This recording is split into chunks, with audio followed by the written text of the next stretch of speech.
উবাইদুল ইবনুল জাররাহ রাদিয়াল্লাহু তাআলা আনহু তিনি যুদ্ধের ময়দানে গেছেন। যুদ্ধের ময়দানে গিয়ে দেখতেছেন নিজের পিতা জাররাহ বিশ্বনবী, মানবতার মহান শিক্ষক, রাসূল আকরাম, নবী মুকাররম জনাবে মুহাম্মদুর রাসূলুল্লাহ সাল্লাল্লাহু আলাইহি ওয়াসাল্লামের বিরুদ্ধে যুদ্ধ করার জন্য চলে আসছে। এই বিষয়টা দেখেছেন ওই জাররার সন্তান উবাইদা নিজে চোখ দিয়ে দেখেছেন রাসূলের বিরুদ্ধে যুদ্ধ করতে আসছে, মানে আল্লাহর বিরুদ্ধে যুদ্ধ করতে চলে আসছে। এখানে তখনই মনে করেছেন যে ইমানদারগণ, তোমার পিতা হোক না কেন, তোমার আপন ভাই হোক না কেন, কাকো ইসলামের বিরুদ্ধে ছাড় দিও। আসতে কবে না ছাড় দেওয়া যাবে? এই আয়াতের সাথে মিল আছে না নাই? আছে, আছে। উবাইদুল ইবনুল জাররাহ রাদিয়াল্লাহু আনহু তিনি করলেন কি, যুদ্ধের ময়দানের মধ্যে যখন দেখছেন নিজের পিতা মনে করে তরবারি বের করছেন, তরবারি বের করে পিতা মনে করে কোষ মাখা তরবারি কোষভুক্ত করে আবার ঢুকাইয়া দিয়েছেন। মনে করলেন পিতা হয়ে যায় আমার জন্মদাতা পিতা, কি করে আমি গর্দানের মধ্যে আঘাত করি। এই চিন্তা করার সঙ্গে সঙ্গে তরবারি ঢুকে গেছে, আবার জায়গার মধ্যে ঢুকে গেছে। যখন জায়গার মধ্যে কোমরের মধ্যে যখন কোষ মাখা তরবারি যখন কোষভুক্ত করে ঢুকাইয়া দিয়েছেন, সঙ্গে সঙ্গে আবার চিন্তা করতেছেন আজকে নিজের পিতা মনে করে, আজকে যদি আমি নিজের পিতাকে ছেড়ে দেই, আল্লাহর রাসূলের বিরুদ্ধে যুদ্ধ করার জন্য চলে আসছে, ইসলামের বিপক্ষে যুদ্ধ করার জন্য চলে আসছে, কাল কঠিন কিয়ামতের কঠিন ময়দানে যদি আল্লাহ রাব্বুল আলামিন আমাকে এটার জন্য পাকড়াও করে, আমিও পার পাওয়ার কোনো সুযোগ পাবো না। আমার ভাইরা, ওই চিন্তা করে উবাইদা করলেন কি, কোষভুক্ত তরবারি বের করে কোষ মাখা করলেন, কোষভুক্ত করলেন, তরবারি বের করে নিজের পিতার গর্দান যেতে মাইরা দিয়েছেন। এমনভাবে হাঁকাইয়া দিয়েছেন, দেহ এক দিয়ে মাথা আর এক দিয়ে পড়ে গেছেন। বলি সুবহানাল্লাহ। আলহামদুলিল্লাহিল আকরামিল্লাযী খালাকাল ইনসানা ওয়া কাররামা ওয়া আল্লামাহু وعلمه من البيان ما لم يعلم فسبحان الذي لا يحصى امتنانه باللسان ولا بالقلم نشهد أن لا إله إلا الله وحده لا شريك له ونشهد أن سيدنا ومولانا محمدا عبده ورسوله الذي أرسله بالحق بشيرا ونذيرا وداعيا إلى الله بإذنه وسراجا وقمرا منيرا فقد قال الله تعالى في كلامه المجيد وفرقانه الحميد أعوذ بالله من الشيطان الرجيم بسم الله الرحمن الرحيم إن الله وملائكته يصلون على النبي يا أيها الذين آمنوا صلوا عليه وسلموا تسليما اللهم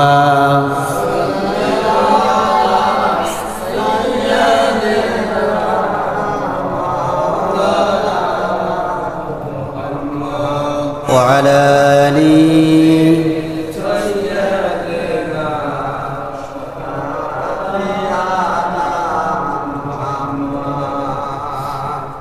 মেঘে ময়ূরী পশ্চিমেতে যেও, মেঘে ময়ূরী পশ্চিমেতে যেও,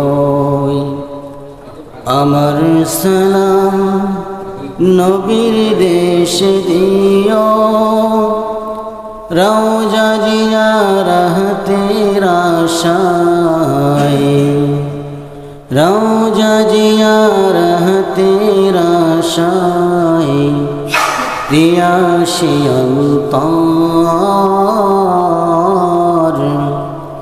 যেথায় আমার প্রিয় নবী ঘুমাই নিরন্তর। আল্লাহুম্মা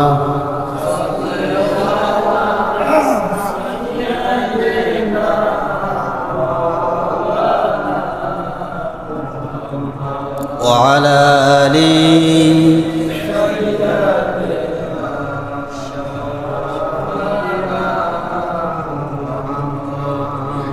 সবাই বলুন বালাগাল উলা বিকামালিহি কাশাফাত তুজা বিজামালিহি হাসনাত জামিউ খিসালিহি সাল্লু আলাইহি ওয়ালিহি।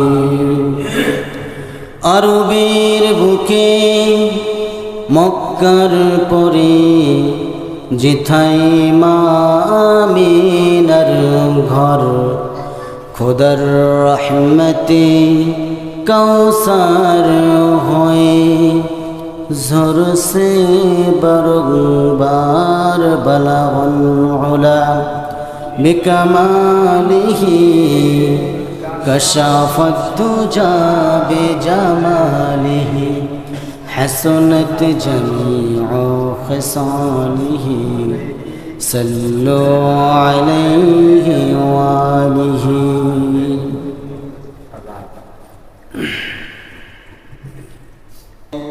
আজকের এই পবিত্র জুমাবারের সম্মানিত সভাপতি, সামনে বসে আছেন দূরেও কাছের স্থান থেকে ছুটে আসা আগত কালিমার ঝান্ডাবাহী দিন ইসলামের নরসারদুল বীর মুজাহিদ, আমার প্রাণ প্রিয় দিনী ভাইরা, আলোচনার সূচনায় আনুষ্ঠানিকতার মধ্য দিয়া আমার পক্ষ থেকে সবাইকে হৃদয় নিংড়ানো প্রাণ উজাড় করানো সালাম।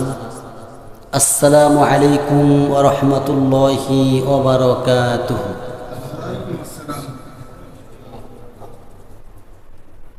আসসালামু আলাইকুম ওয়া রাহমাতুল্লাহি ওয়া বারাকাতুহু।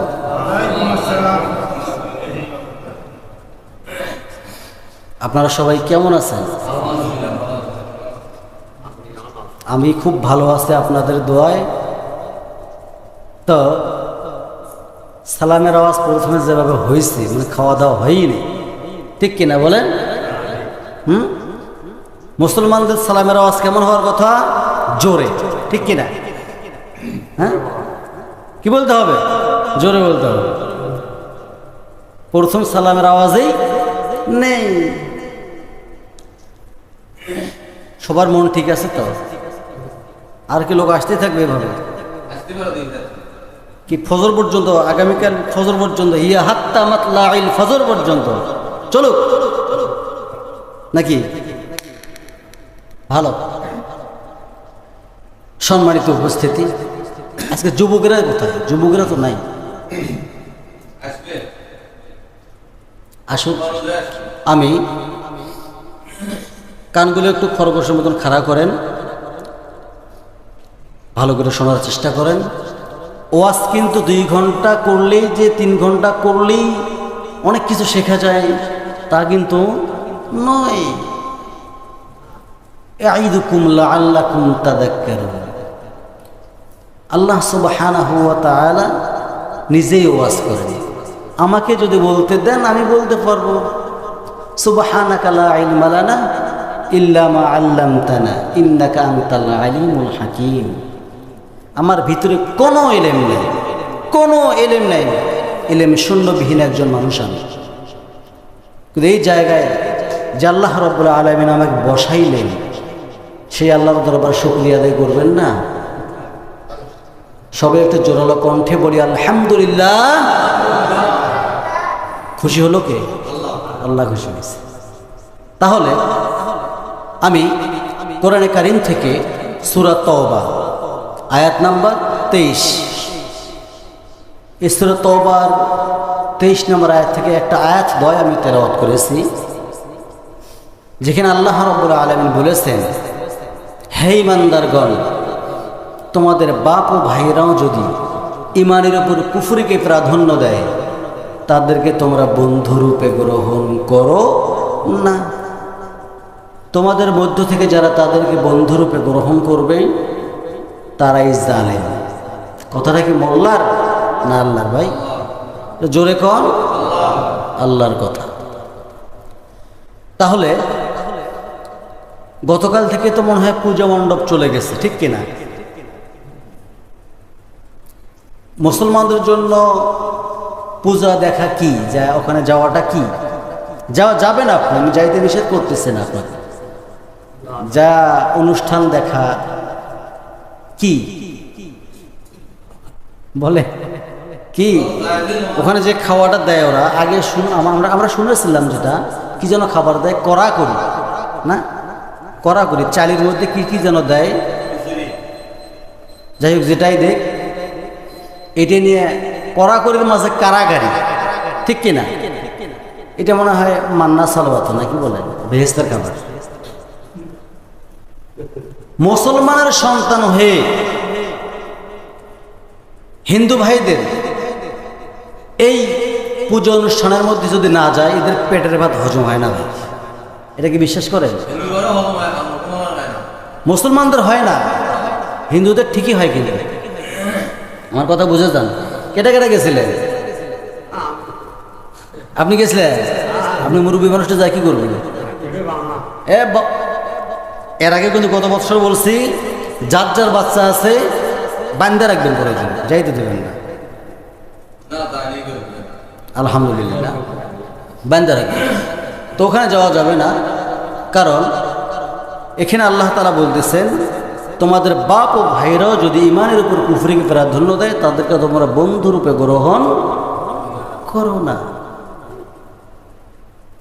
ঠিক তদ্রূপ মহান আল্লাহ রব্বুল আলামিন হযরত লোকমান হাকিমের শানে একটা আয়াত নাজিল করে বলতেছেন, وَإِذْ قَالَ لُقْمَانُ لِابْنِهِ وَهُوَ يَعِظُهُ قَالَ يَا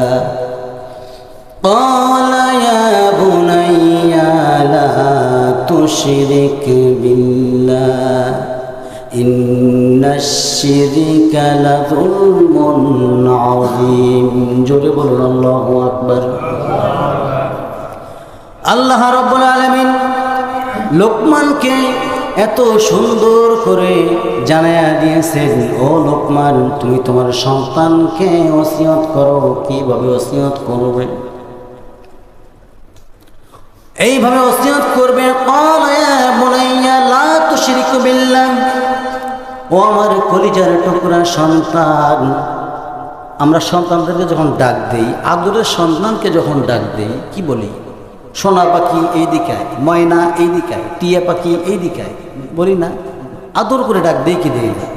সেইভাবে হযরতে লোকমান তিনি করলেন।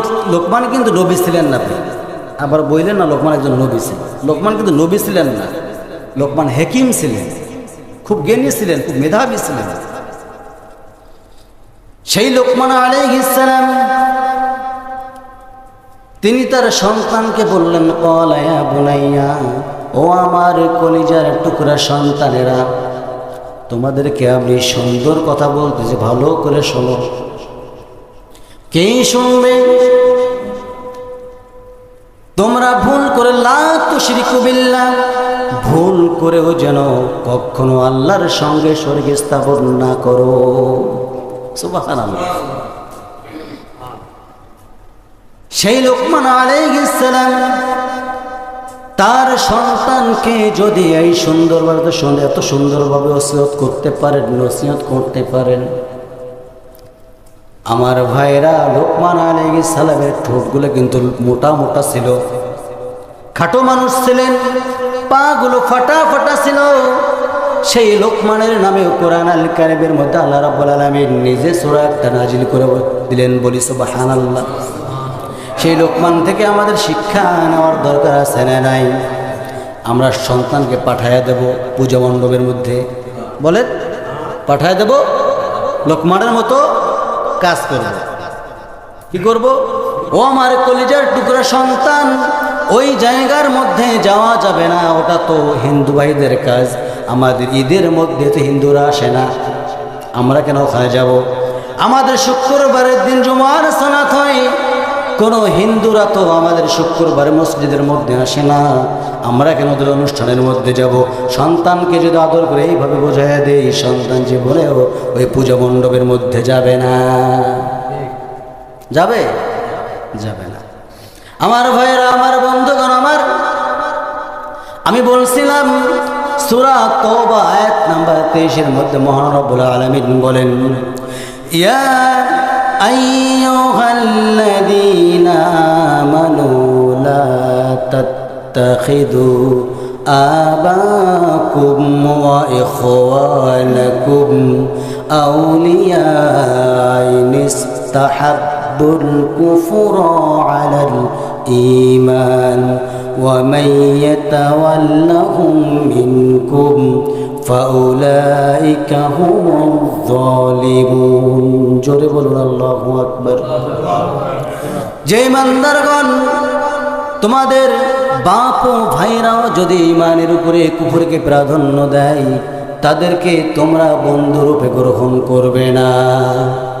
তোমাদের মধ্য থেকে যারা তাদেরকে বন্ধুরূপে গ্রহণ করবে, তারাই হবে জালেম। রাষ্ট্র জালিমুন শব্দ আসছে, তারাই হবে জালেমদের অন্তর্ভুক্ত। তাহলে আমরা এখান থেকে একটা শিক্ষা অর্জন করতে চাই। শুনবো? আজকে শুনবো? এই বছর না এখন? এখন আমার ভাইয়েরা, এক যুদ্ধের ময়দানে আপনারা ভালো করে জানেন, একটা আলোচনা আমি প্রতি জুম্মার মধ্যে করতে পারি না। করি? আমি করি। শুনছিলেন কখনো? শুনছিলেন? মনে হয় শোনেন নাই। একটা করে আয়াত ধরি, এখন কই যায়, ঠিক কিনা? আচ্ছা, উহুদের ময়দানে উবাইদুল ইবনুল জাররাহ রাদিয়াল্লাহু তাআলা আনহু, নাম শুনেছেন? নাম শুনছেন? আমার ভাইয়েরা, এক পর্যায়ে মুসলমানদের পরোক্ষ বিজয় চলে আসলো। অনেক লম্বা ঘটনা, ওই লম্বা ঘটনার মধ্যে যদি আমি চলে যাই অনেক সময় লেগে যাবে। আপনারা অনেকজন অনেক পরে চলে আসছেন, আপনাদেরকে সময় দেওয়া লাগবে কি লাগবে না বলেন? লাগবে, সময় দেওয়া লাগবে। আপনাদেরকেও সময় দেওয়া লাগবে। ঘড়ির দিকেও আমার দেখা লাগে, যতই ঘড়ির দিকে দেখি মাথা আমার ঘুরে যায়, সময় চলে যায়, আলোচনার স্পিড বেশি হয়ে যায়। ঘড়ির দিক যত দেখি অত আলোচনার গতি বেড়ে যায়। বুঝলি না কিছু? শুরু করলাম কখন, দেখেন বাজে কয়টা, আমি কি করি? উবাইদুল ইবনুল জাররাহ রাদিয়াল্লাহু আনহু নিজের পিতাকে হত্যা করলেন। চিন্তা করলেন আল্লাহর আয়াত নাজিল হয়ে গেছে, নিজের পিতা হোক না কেন তাকে মারা ফরজ হয়ে গেছে। আমরা শুধু একটা বিষয়ে জানি, কুতিবা আলাইকুমুস সিয়াম, মানে রোজা আমাদের জন্য ফরজ করে দেওয়া হয়েছে। কিন্তু একটা বারের জন্য চিন্তা করি না, কুতিবা আলাইকুমুল কিতাল। বলি কিতাল কেউ মানুষ হত্যাকে আল্লাহ তাআলা ফরজ করে দিয়েছেন। এটা কি মোল্লার কথা না আল্লাহর কথা? ভাই বানায় বললাম আমি, কুতিবা আলাইকুমুল কিতাল, হত্যা করো তাদেরকে যারা ইসলামের বিরুদ্ধে কাজ করে। আমাদের বাংলার জমিনের মধ্যে এমন মানুষ নাই। এতদিন না হাসিনা ছিল, হাসিনাকে গেল বাস, এখন কাক গেল করি বলেন? গালি কাকে খাও? হাসিনা তো গালি পাইতে পাইতে গালিতে গালিতে শেষই করে ফেললাম। ওই মানুষের কোথায় গেলে? এখন গাইলেই কাক? গাইল খাওয়ার লোক আছে না নাই বলেন? গালি খাওয়ার লোক আছে না নাই? আসতে কোন কেন? যদি কথা বলে আপনার গায়ে লাগে সমস্যা আছে? আপনার গায়ে লাগলেও লাগুক, না লাগলেও আমার করার কিছু নাই। সভাপতি সাহেব সামনে বসে আছেন, তিনি একটা দল করতে পারেন। উনি বসে আছেন মুরব্বী, উনি একটা দল করতে পারেন, উনি একটা দল করতে পারেন। আল্লাহ কি বলছেন? আমার দলটাই বিজয়ী হবে। কথাটা কার? আল্লাহর দলটাই বিজয়ী হবে। দল করতে বলছেন কে? আল্লাহ রাব্বুল আলামিন বলেন, ওয়ালতাকুম মিনকুম উম্মাতুন ইয়াদউনা ইলাল খায়র ওয়া ইয়া'মুরুনা বিল মা'রুফ ওয়া ইয়ানহাউনা আনিল মুনকার। জোরে বলুন আল্লাহু আকবার। আল্লাহ রাব্বুল আলামিন বলেন, তোমাদের মাঝে এমন একটা দল থাকা দরকার, এমন একটা টিম থাকা দরকার যে দলটা আল্লাহর রাস্তায় সংগ্রাম করবে, সৎ পথের দিকে ডাকবে, অসৎ কাজের বাধা প্রদান করবে। সেটাই হবে সঠিক দল। নাকি মোল্লার কথা হইল এটা? ওয়ালতাকুম মিনকুম উম্মাতুন ইয়াদউনা ইলাল খায়র ওয়া ইয়া'মুরুনা বিল মা'রুফ ওয়া ইয়ানহাউনা আনিল মুনকার। তোমাদের মাঝে এমন একটা দল থাকা দরকার, এমন একটা টিম থাকা দরকার যে দলটা আল্লাহর দিকে ডাকবে, রাসূলের দিকে অনুসরণ করতে বলবে। সেই দলটাই যদি ডাকে, সেই দলটার উপরে কত তোকমা দেওয়া হচ্ছে, বিচার করবেন কে? আস্তে করবেন না, বিচার করবেন কে? আল্লাহ বিচার করবেন। প্রিয় ভাইরা আমার, বলছিলাম কার কথা? বলছিলাম কার কথা? তাহলে মাঝখানে যদি একটু মনে থাকা লাগবে, যুবকগুলো একখানা হওয়া লাগবে। যুবকগুলো ফাঁকে ফাঁকে যদি বসেন তাহলে তো আমারই সমস্যা হবে। উবাইদুল ইবনুল জাররাহ রাদিয়াল্লাহু তাআলা আনহু বাপকে হত্যা করলেন। এইদিকে যুদ্ধের পরোক্ষ বিজয় চলে আসছে। যুদ্ধের পরোক্ষ বিজয় যখন চলে আসলো, সবার মুখে হাসি চলে আসছে, কিন্তু উবাইদার মুখে হাসি নাই। বিশ্বনবী, মানবতার মহান শিক্ষক, রাসূল আকরাম, নবী মুকাররম জনাবে মুহাম্মদুর রাসূলুল্লাহ সাল্লাল্লাহু আলাইহি ওয়াসাল্লাম, আমার নবীজি বলতেছেন, ও সাহাবীরা, সবার মুখে হাসি, আমার উবাইদার মুখে হাসি নাই কেন? এর কারণটা কি? হেতুটা কি? সঙ্গে সঙ্গে সাহাবায়ে কেরাম বললেন, ইয়া রাসূলুল্লাহি, ইয়া হাবিবাল্লাহি, উবাইদার মুখে হাসি নাই এই কারণে উবাইদার পিতা এই যুদ্ধের ময়দানে দুনিয়া থেকে বিদায় হয়ে গেছে। আমার নবীজি বললেন, ও সাহাবীরা, কে আমার প্রিয় সাহাবীর পিতাকে হত্যা করেছে বলো দেখি। সঙ্গে সঙ্গে সাহাবায়ে কেরাম বললেন, ইয়া রাসূলুল্লাহি, ইয়া হাবিবাল্লাহি, আমরা কেউ হত্যা করি নাই, উবাইদা নিজের পিতাকে নিজেই হত্যা করেছে। আমার নবীজি উবাইদাকে জিজ্ঞাসা করলেন, ওরে উবাইদা, তোমার পিতাকে তুমি হত্যা করলে কেন? উবাইদা সঙ্গে সঙ্গে জবাব দিচ্ছেন, ইয়া রাসূলুল্লাহি, ইয়া হাবিবাল্লাহি, আমার স্বচক্ষে দেখা আমার পিতা আপনার বিরুদ্ধে, বিশ্ব নবীর বিরুদ্ধে, আল্লাহর বিরুদ্ধে যুদ্ধ করার জন্য যখন চলে আসছে, আমি আর সহ্য করতে পারিনি। তরবারি আমি ঢুকায় আমি তরবারি রেখে দিয়েছিলাম, কিন্তু একটা পর্যায়ে যখন আমি চিন্তা করলাম, কাল কিয়ামতের কঠিন ময়দানে মহান আল্লাহ রাব্বুল আলামিন তরবারি রেখে দেওয়ার জন্য যদি আমাকে পাকড়াও করে ধরেন, আমিও উবাইদা রাসূলের উম্মতে পারার সুযোগ পাবো না। এই জন্য হুজুর আমি আমার পিতাকে দুনিয়া থেকে বিদায় করে দিয়েছি। আমার নবীজি উবাইদাকে বুকের মধ্যে আলিঙ্গন করে নিলেন। আলিঙ্গন করে নিয়ে উবাইদাকে যখন বুকের মধ্যে আলিঙ্গন করে নিয়ে বলতেছেন, ওরে উবাইদা, আজকে শুধু তোমার জন্য আল্লাহ রাব্বুল আলামিন জান্নাত দেন নাই, তোমার জন্য আল্লাহ রাব্বুল আলামিন জান্নাতটা ওয়াজিব বানায়া দিয়েছেন। বলি সুবহানাল্লাহ। আমার বন্ধুগণ, এখান থেকে বোঝায় নিতে হবে, যদি ইসলাম কিন্তু পিতাকেও ছাড় দেয় না, ভাইকেও ছাড় দেয় না, বাপকেও ছাড় দেয় না, মাকেও ছাড় দেয় না। ইসলাম তো ইসলাম, আল্লাহর কাছে একমাত্র কেবলমাত্র মনোনীত ধর্ম কি বলেন তো? ইন্নাদ দীনা ইনদাল্লাহিল ইসলাম।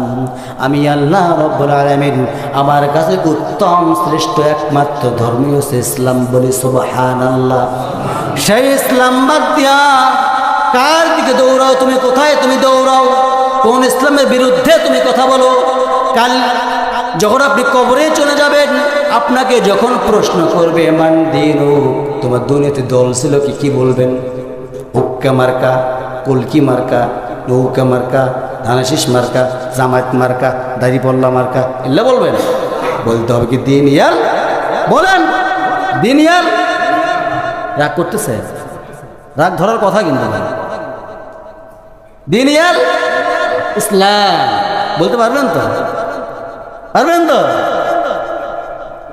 মুখস্থ হয়েছে, চারটে বিষয় মুখস্থ হয়েছে।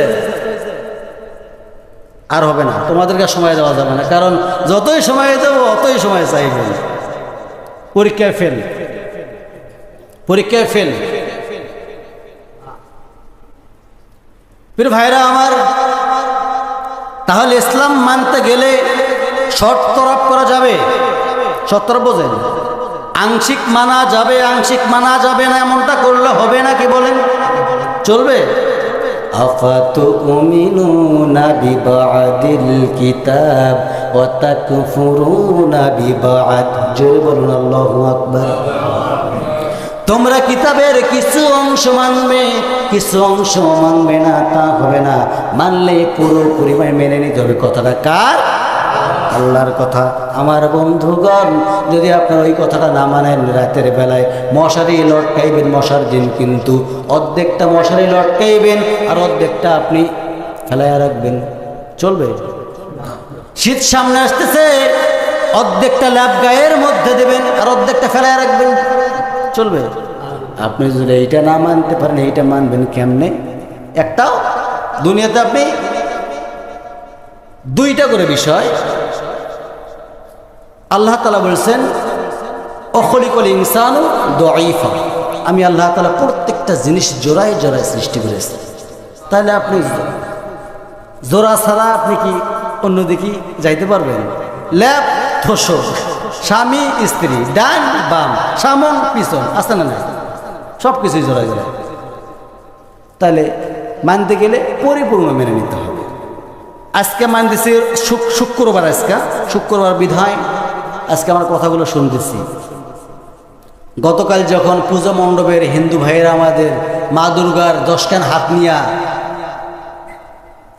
ঘাড়ে করে নিয়ে যায়, ভ্যানে করে নিয়ে যায়, গাড়িতে করে নিয়ে যায়, অনেকজনের আফসোস হয়, কিছুক্ষণ পর তো লাথি মারবে। তারা তো বোঝে না ভাই, তারা যে বুঝতো আসলে এই কাজগুলো করতো না। 10 খান হাত থাকার পরেও কুত্তে এসে প্রস্তাব করে দেয়, চোখ দিয়েও দেখে না। এমন রব মানে এরা, এরা এমন রব মানে। তবে তাদের গালি দিয়ে না, ওদেরকে যদি আপনি গালি দেন তখন ওরা আপনার আল্লাহকে গালি দেবে, ঠিক কিনা? হ্যাঁ, গালি দেওয়া যাবে। আল্লাহ কি বলছেন? লা ইকরাহা ফিদ্দীন ক্বাদ তাবায়্যানা রুশদু মিনাল গায়য়্যি ফামান ইয়াকফুরু বিত-তাগুত। তাদের ধর্ম নিয়ে বাড়াবাড়ি করো না এবং সাবধান, তাগুতকে পরিহার করো। লাভলু বলো, তাগুত মানে কি?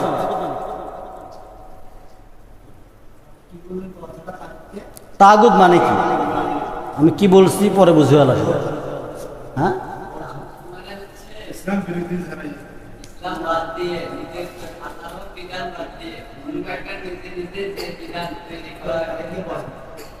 ধন্যবাদ।